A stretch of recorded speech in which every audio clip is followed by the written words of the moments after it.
Story Nest. A brave knight, Sir Reginald, a stout fellow with a gleaming silver breastplate and a perpetually bewildered expression, stood at the edge of the Whispering Woods. His trusty steed, a slightly overweight but undeniably loyal destrier named Buttercup, nervously pawed the ground, its nostrils flaring at the strange rustling sounds emanating from the trees. Sir Reginald adjusted his helmet, the plume bobbing precariously, and tightened his grip on his blunt but reliable sword. Today was the day. Today he would embark on his quest to find the legendary singing sword, a blade said to possess not only unmatched sharpness, but also a surprisingly pleasant baritone voice. His journey began uneventfully enough, aside from Buttercup's persistent attempts to graze on particularly suspicious-looking patches of moss. However, as they ventured deeper into the woods, a high-pitched giggle echoed through the trees. Suddenly, a flurry of fluffy pom-pom-wielding creatures descended from the branches. They were the notorious pom-pom piffles, known for their relentless tickling attacks and surprisingly accurate volleys of soft, brightly colored projectiles. Sir Reginald, despite his armor, was no match for their coordinated assault. He stumbled backwards, his dignified demeanor crumbling as he dissolved into a fit of helpless laughter. Just when Sir Reginald thought he would succumb to the ticklish onslaught, Buttercup, with a surprising burst of courage, perhaps motivated by the thought of not having to carry a giggling knight any further, let out a loud, obnoxious, donkey-like bray. The pom-pom piffles, startled by the unexpected noise, paused their attack, their fluffy bodies momentarily frozen in mid-pounce.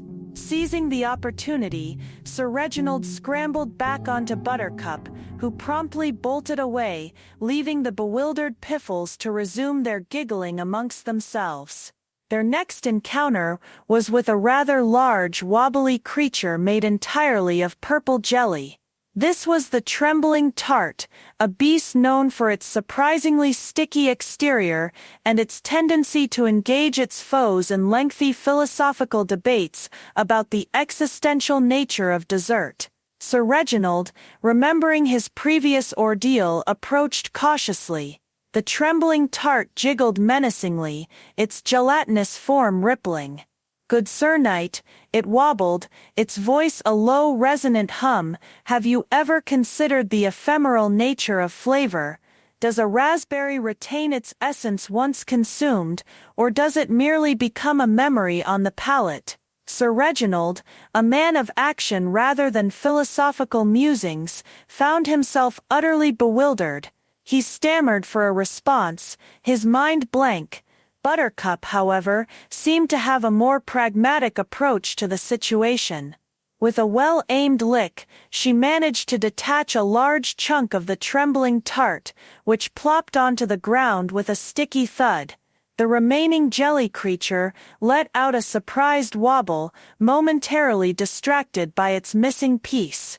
This was all the opening Sir Reginald and Buttercup needed. They galloped past the philosophical pudding, leaving it to ponder the fragmented nature of its being. Their journey continued, leading them through a field of giggling grass that tickled Buttercup's belly, and across a babbling brook whose waters seemed to be constantly telling bad puns. Finally, they reached a craggy mountain pass, said to be the lair of the grumpy groblins, small hairy creatures known for their love of hoarding shiny objects and their general unpleasantness. As they cautiously navigated the narrow path, a shower of pebbles rained down upon them, followed by a chorus of guttural grumbling. Dozens of small green groblins,